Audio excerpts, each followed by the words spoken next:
ಕರ್ನಾಟಕವು ತನ್ನ ಸದೃಢ ವಿತ್ತೀಯ ನಿರ್ವಹಣೆ ಮತ್ತು ಸಂಪನ್ಮೂಲ ಕ್ರೋಢೀಕರಣ ಸಾಮರ್ಥ್ಯದೊಂದಿಗೆ ಮುಂದೆ ಸಾಗುತ್ತಿದೆ. ಆದಾಗ್ಯೂ ಕೇಂದ್ರ ಸರ್ಕಾರವು ಜಾರಿಗೆ ತಂದ ತೆರಿಗೆ ನೀತಿ ಬದಲಾವಣೆಗಳಿಂದ ರಾಜ್ಯದ ರಾಜಸ್ವ ಸಂಗ್ರಹಣೆಗೆ ಸವಾಲುಗಳು ಎದುರಾಗಿವೆ.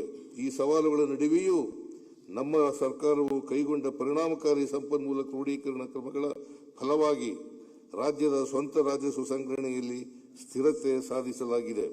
2024-25 ರಾಜಸ್ವ ಸಂಗ್ರಹಣೆಗೆ ಹೋಲಿಸಿದರೆ 2025-26 ಪುರಸ್ಕೃತ ಅಂದಾಜುಗಳಲ್ಲಿ ರಾಜ್ಯದ ಸ್ವಂತ ರಾಜಸ್ವವು 8.3% ಬೆಳವಣಿಗೆ ದಾಖಲಿಸಿದೆ. ಸರಕು ಮತ್ತು ಸೇವಾ ತೆರಿಗೆ ಅಂದರೆ ಜಿಎಸ್ಟಿ ರಾಜ್ಯದ ತೆರಿಗೆ ಆದಾಯದ ಪ್ರಮುಖ ರಾಜಸ್ವವಾಗಿದೆ. ರಾಜ್ಯದ ಸ್ವಂತ ತೆರಿಗೆ ರಾಜಸ್ವದಲ್ಲಿ ಜಿಎಸ್ಟಿ ರಾಜಸ್ವವು 43% ಪಾಲು ಹೊಂದಿದೆ. ಜಿಎಸ್ಟಿ ರಾಜಸ್ವ ಸಂಗ್ರಹಣೆಯಲ್ಲಿ ಕರ್ನಾಟಕವು ದೇಶದಲ್ಲಿಯೇ 2ನೇ ಸ್ಥಾನದಲ್ಲಿದೆ. ಕೇಂದ್ರ ಸರ್ಕಾರವು ಆರ್ಥಿಕ ವರ್ಷದ ಮಧ್ಯದಲ್ಲಿ ಅನಿರೀಕ್ಷಿತವಾಗಿ ಜಿಎಸ್ಟಿ ದರ ತರ್ಕಬದ್ಧಗೊಳಿಸಿದ್ದರಿಂದ ರಾಜ್ಯದ ರಾಜಸ್ವ ಸಂಗ್ರಹಣೆಯು ಮತ್ತಷ್ಟು ಇಳಿಕೆಯಾಗಿದೆ. 2025-26 ಸಾಲಿನಲ್ಲಿ ಜಿಎಸ್ಟಿ ತರ್ಕಬದ್ಧಗೊಳಿಸುವಿಕೆಗೂ ಮುನ್ನ ರಾಜ್ಯದ ಸರಾಸರಿ ಮಾಸಿಕ ಜಿಎಸ್ಟಿ ರಾಜಸ್ವ ಸಂಗ್ರಹಣೆಯು 10% ಬೆಳವಣಿಗೆಯನ್ನು ದಾಖಲಿಸಿತ್ತು. ಆದರೆ ದರ ತರ್ಕಬದ್ಧಗೊಳಿಸುವಿಕೆಯ ನಂತರ ಜಿಎಸ್ಟಿ ಸಂಗ್ರಹಣೆಯ ಮಾಸಿಕ ಬೆಳವಣಿಗೆಯು 4% ಕಡಿಮೆಯಾಗಿದೆ. ಪ್ರಸ್ತಾವಿತ ದರ ಪರಿಷ್ಕರಣೆಯಿಂದ ಪ್ರಸಕ್ತ ಸಾಲಿಗೆ ರಾಜ್ಯದ ಜಿಎಸ್ಟಿ ಸಂಗ್ರಹಣೆಯ ಅಂದಾಜು 10,000 ಕೋಟಿ ರುಗಳ ಕೊರತೆ ಉಂಟಾಗಿದೆ. ಮುಂದಿನ ವರ್ಷದಲ್ಲಿ 15,000 ಕೋಟಿ ರುಗಳ ರಾಜಸ್ವ ಕೊರತೆಯನ್ನು ಅಂದಾಜಿಸಲಾಗಿದೆ. ರಾಷ್ಟ್ರೀಯ ಮಟ್ಟದಲ್ಲಿಯೂ ಸಹ ಜಿಎಸ್ಟಿ ರಾಜಸ್ವ ಸಂಗ್ರಹಣೆಯು ನಿರಾಶಾದಾಯಕವಾಗಿದೆ. 2025-26 ಸಾಲಿನ ಕೇಂದ್ರ ಸರ್ಕಾರದ ಆಯವ್ಯಯ ಅಂದಾಜುಗಳಲ್ಲಿ ಹೋಲಿಸಿದರೆ ಪರಿಷ್ಕೃತ ಅಂದಾಜುಗಳಲ್ಲಿ ಜಿಎಸ್ಟಿ ಸಂಗ್ರಹಣೆಯು 11% ಇಳಿಕೆಯಾಗಿದೆ ಹಾಗೂ 26-27 ಆಯವ್ಯಯ ಅಂದಾಜುಗಳಲ್ಲಿ 13.4% ಇಳಿಕೆಯಾಗಿದೆ. ಇದನ್ನು 2024-25 ವಾಸ್ತವ ಸಂಗ್ರಹಣೆಗಿಂತಲೂ ಕಡಿಮೆಯಾಗಿದೆ. ದೇಶದ ಜಿಎಸ್ಟಿ ಸಂಗ್ರಹಣೆಯು ಪ್ರಸಕ್ತ ಸಾಲಿನಲ್ಲಿ 1.3 ಲಕ್ಷ ಕೋಟಿ ರುಗಳು ಮತ್ತು ಮುಂದಿನ ವರ್ಷದಲ್ಲಿ 2 ಲಕ್ಷ ಕೋಟಿ ರುಗಳು ಕೊರತೆಯಾಗಲಿದೆ. ಇದರ ಪರಿಣಾಮವಾಗಿ ರಾಜ್ಯಗಳಿಗೆ ನೀಡುವ ತೆರಿಗೆ ಹಂಚಿಕೆಯು ಕಡಿಮೆಯಾಗಲಿದೆ. ಜಿಎಸ್ಟಿ ಸಂಗ್ರಹಣೆಯಲ್ಲಿನ ಕುಸಿತದಿಂದ ರಾಜ್ಯಗಳಲ್ಲಿನ ಹೆಚ್ಚಿನ ಹಣಕಾಸು ಒತ್ತಡ ಉಂಟಾಗಿದೆ. ತೆರಿಗೆ ರಚನೆಯಲ್ಲಿನ ಬದಲಾವಣೆ ಮತ್ತು ಜಿಎಸ್ಟಿ ದರ ತರ್ಕಬದ್ಧಗೊಳಿಸುವಿಕೆಯು ಕೇಂದ್ರ ಸರ್ಕಾರಕ್ಕಿಂತ ಹೆಚ್ಚಾಗಿ ರಾಜ್ಯಗಳ ರಾಜಸ್ವ ಸಂಗ್ರಹಣೆಯ ಮೇಲೆ ನೇರವಾಗಿ ಪ್ರಭಾವ ಬೀರಿದೆ. ರಾಜ್ಯಗಳ ರಾಜಸ್ವ ನಷ್ಟವನ್ನು ಎದುರಿಸುತ್ತಿರುವ ಸಂದರ್ಭದಲ್ಲಿ ಮಾದಕ ವಸ್ತುಗಳು ಮತ್ತು ಐಷಾರಾಮಿ ವಸ್ತುಗಳ ಮೇಲೆ ಸೆಸ್ ಮತ್ತು ಇತರ ತೆರಿಗೆಗಳನ್ನು ವಿಧಿಸುವ ಮೂಲಕ ಕೇಂದ್ರ ಸರ್ಕಾರವು ರಾಜಸ್ವವನ್ನು ಸಂಗ್ರಹಿಸುತ್ತಿದ್ದು, ಈ ಆದಾಯದ ಸಂಪೂರ್ಣ ಮೊತ್ತವು ಕೇಂದ್ರ ಸರ್ಕಾರದ ಬೊಕ್ಕಸವನ್ನು ಸೇರಲಿದೆ.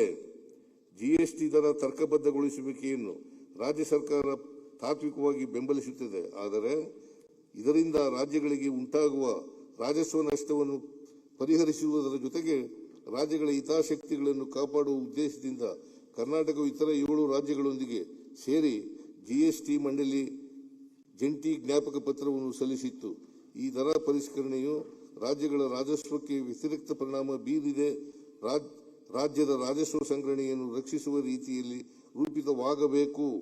ಜಿಎಸ್ಟಿ ತರ್ಕಬದ್ಧಗೊಳಿಸುವಿಕೆಯಿಂದ ಉಂಟಾಗಿರುವ ರಾಜಸ್ವ ನಷ್ಟವನ್ನು ಸರಿದೂಗಿಸಲು ರಾಜ್ಯಗಳಿಗೆ ಅಗತ್ಯ ಪರಿಹಾರವನ್ನು ನೀಡುವಂತೆ ಕೇಂದ್ರ ಸರ್ಕಾರಕ್ಕೆ ನಮ್ಮ ಒತ್ತಾಯವು ಮುಂದುವರಿಯಲಿದೆ. ರಾಜ್ಯಗಳ ಸ್ವಂತ ತೆರಿಗೆ ರಾಜಸ್ವದ ಮೇಲಿನ ಈ ನಿರ್ಬಂಧಗಳ ಹಿನ್ನೆಲೆಯಲ್ಲಿ ಕೇಂದ್ರ ಸರ್ಕಾರದಿಂದ ಸ್ವೀಕೃತವಾಗುವ ತೆರಿಗೆ ಹಂಚಿಕೆಯು ಇನ್ನಷ್ಟು ನಿರ್ಣಾಯಕವಾಗುತ್ತದೆ. 14ನೇ ಹಣಕಾಸು ಆಯೋಗವು ರಾಜ್ಯದ ತೆರಿಗೆ ಹಂಚಿಕೆಯ ಪಾಲನ್ನು 4.713% ಶಿಫಾರಸು ಮಾಡಿತ್ತು. ಆದರೆ 15ನೇ ಹಣಕಾಸು ಆಯೋಗದ ಅವಧಿಯಲ್ಲಿ ರಾಜ್ಯದ ತೆರಿಗೆ ಪಾಲು 3.647ಕ್ಕೆ ಇಳಿಕೆಯಾಗಿದ್ದು, ಇದು ಹಿಂದಿನ ಆಯೋಗದ ಶಿಫಾರಸಿಗೆ ಹೋಲಿಸಿದರೆ 23% ಕಡಿಮೆಯಾಗಿದೆ. 15ನೇ ಹಣಕಾಸು ಆಯೋಗದ 6 ವರ್ಷಗಳ ಅವಧಿಯಲ್ಲಿ ಒಟ್ಟಾರೆ ಸುಮಾರು 65,000 ಕೋಟಿಗಳ ನಷ್ಟ ಉಂಟಾಗಿದೆ. ಇದಲ್ಲದೆ 15ನೇ ಹಣಕಾಸು ಆಯೋಗವು ಶಿಫಾರಸು ಮಾಡಿದ 5,495 ಕೋಟಿ ರುಗಳ ವಿಶೇಷ ಅನುದಾನ ಮತ್ತು 6,000 ಕೋಟಿ ರುಗಳ ರಾಜ್ಯ ಕೇಂದ್ರಿತ ಅನುದಾನಗಳನ್ನು ಕೇಂದ್ರ ಸರ್ಕಾರ ಬಿಡುಗಡೆ ಮಾಡಿರುವುದಿಲ್ಲ. ರಾಜ್ಯಗಳಿಗೆ ನ್ಯಾಯಯುತ ತೆರಿಗೆ ಹಂಚಿಕೆ ಮಾಡಲು ಸಮಾನತೆ ಮತ್ತು ಬೆಳವಣಿಗೆ ಎರಡಕ್ಕೂ ಪ್ರಾಮುಖ್ಯತೆ ನೀಡುವ ಸೂತ್ರವನ್ನು ಶಿಫಾರಸು ಮಾಡಬೇಕು ಎಂದು ರಾಜ್ಯವು 16ನೇ ಹಣಕಾಸು ಆಯೋಗಕ್ಕೆ ಮನವಿ ಮಾಡಿತ್ತು.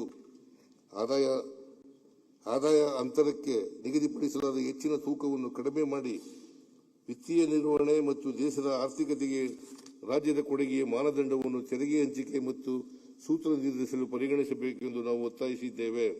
16ನೇ ಹಣಕಾಸು ಆಯೋಗವು 26/31 ಅವಧಿಗೆ ತನ್ನ ವರದಿಯನ್ನು ಸಲ್ಲಿಸಿದೆ ಮತ್ತು ಕರ್ನಾಟಕಕ್ಕೆ (4.13113) ತೆರಿಗೆ ಪಾಲನ್ನು ಶಿಫಾರಸು ಮಾಡಿದೆ. ಇದು 15ನೇ ಹಣಕಾಸು ಆಯೋಗವು ಶಿಫಾರಸು ಮಾಡಿದ ಪಾಲಿಗಿಂತ (13% ಹೆಚ್ಚಳವಾಗಿರುತ್ತದೆ. 14ನೇ ಹಣಕಾಸು ಆಯೋಗವು ಶಿಫಾರಸು ಮಾಡಿದ (4.713% ತೆರಿಗೆ ಪಾಲನ್ನು ರಾಜ್ಯವು ನಿರೀಕ್ಷಿಸಿದರೂ 16ನೇ ಹಣಕಾಸು ಆಯೋಗದ ಶಿಫಾರಸು ರಾಜ್ಯಕ್ಕೆ ತೆರಿಗೆ ಹಂಚಿಕೆಯಲ್ಲಿ ಆದ ಅನ್ಯಾಯವನ್ನು ಭಾಗಶಃ ಪರಿಹರಿಸಿದೆ.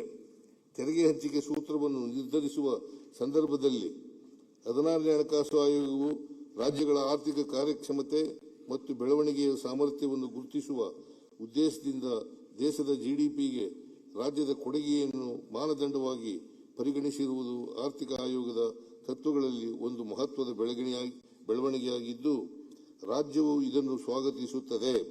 ಮುಂದಿನ ಹಣಕಾಸು ಆಯೋಗವು ಸಹ ಆರ್ಥಿಕ ಕಾರ್ಯಕ್ಷಮತೆ ಮತ್ತು ಬೆಳವಣಿಗೆಯ ಸಾಮರ್ಥ್ಯವನ್ನು ಗುರುತಿಸುವ ಮೂಲಕ ಕರ್ನಾಟಕ ರಾಜ್ಯವು ಸೇರಿದಂತೆ ಆರ್ಥಿಕ ಬೆಳವಣಿಗೆ ಸಾಧಿಸುತ್ತಿರುವ ಇತರ ರಾಜ್ಯಗಳಿಗೆ ಉತ್ತಮವಾಗಿ ಕಾರ್ಯನಿರ್ವಹಿಸಲು ಪ್ರೋತ್ಸಾಹಿಸಲಿದೆ ಎಂದು ನಾವು ಭಾವಿಸುತ್ತೇವೆ. ರಾಜಸ್ವ ಸಂಗ್ರಹಣೆಗಿರುವ ಈ ನಿರ್ಬಂಧಗಳ ನಡುವೆಯೂ ರಾಜ್ಯವು ಆರ್ಥಿಕ ಬೆಳವಣಿಗೆಗೆ ಜನಕಲ್ಯಾಣ ಮತ್ತು ವಿತ್ತೀಯ ಶಿಸ್ತನ್ನು ಸಮತೋಲನದಲ್ಲಿ ಕಾಯ್ದುಕೊಳ್ಳಲು ವೆಚ್ಚ ನಿರ್ವಹಣೆಗೆ ಆದ್ಯತೆ ನೀಡಿದೆ. ರಾಜ್ಯವು ಸಮಾಜದ ಕಲ್ಯಾಣಕ್ಕೆ ನೀಡಿದ ಬದ್ಧತೆಯನ್ನು ಪ್ರಾಮಾಣಿಕವಾಗಿ ನಿರ್ವಹಿಸುತ್ತಿದೆ. ಸರ್ಕಾರದ ಗ್ಯಾರಂಟಿ ಯೋಜನೆಗಳು ಜಾರಿಯಾದಾಗಿನಿಂದ ಫೆಬ್ರವರಿ 2026 ಒಟ್ಟು 1,21,598 ಕೋಟಿ ರುಗಳ ವೆಚ್ಚ ಮಾಡಲಾಗಿದೆ. ನಮ್ಮ ಸರ್ಕಾರವು ವಿತ್ತೀಯ ಶಿಸ್ತನ್ನು ಪಾಲಿಸುವುದರೊಂದಿಗೆ ಜನಸಾಮಾನ್ಯರಿಗೆ ನೀಡಿರುವ ಭರವಸೆಗಳನ್ನು ಈಡೇರಿಸುತ್ತಿದೆ. ಜಿಎಸ್ಟಿ ದರಗಳ ತರ್ಕಬದ್ಧಗೊಳಿಸುವಿಕೆ ಮತ್ತು ಕೇಂದ್ರದಿಂದ ಸ್ವೀಕೃತವಾಗುವ ತೆರಿಗೆ ಪಾಲಿನ ಕಡಿತದ ಪರಿಣಾಮವಾಗಿ ರಾಜಸ್ವ ಸಂಗ್ರಹಣೆ ಕಡಿಮೆಯಾಗಿದ್ದು, ಇಂತಹ ಆರ್ಥಿಕ ಸವಾಲಿನ ಪರಿಸ್ಥಿತಿಯಲ್ಲಿಯೂ ನಮ್ಮ ಸರ್ಕಾರವು ಕಳೆದ 3 ವರ್ಷಗಳಿಂದ ವಿತ್ತೀಯ ಶಿಸ್ತನ್ನು ಜವಾಬ್ದಾರಿಯುತವಾಗಿ ಮತ್ತು ದೃಢವಾಗಿ ಪಾಲಿಸಿಕೊಂಡು ಬಂದಿದೆ. 4ನೇ ವರ್ಷದಲ್ಲಿಯೂ ಸಹ ಕರ್ನಾಟಕ ಆರ್ಥಿಕ ಹೊಣೆಗಾರಿಕೆ ಅಧಿನಿಯಮದ ನಿಯಮಾನುಸಾರ ರಾಜ್ಯದ ವಿತ್ತೀಯ ಕೊರತೆಯನ್ನು ಜಿಎಸ್ಡಿಪಿಯ 30% ಒಟ್ಟು ಸಾರ್ವಜನಿಕ ಹೊಣೆಗಾರಿಕೆಗಳನ್ನು ಜಿಎಸ್ಡಿಪಿಯ ನಿರ್ವಹಿಸಲಾಗಿದೆ. ಈ ಮೂಲಕ ವಿತ್ತೀಯ ಶಿಸ್ತಿನ ಪಾಲನೆಯೊಂದಿಗೆ ದೀರ್ಘಾವಧಿಯ ಹಣಕಾಸಿನ ಸುಸ್ಥಿರತೆಗೆ ರಾಜ್ಯದ ಬದ್ಧತೆಯನ್ನು ಮತ್ತೊಮ್ಮೆ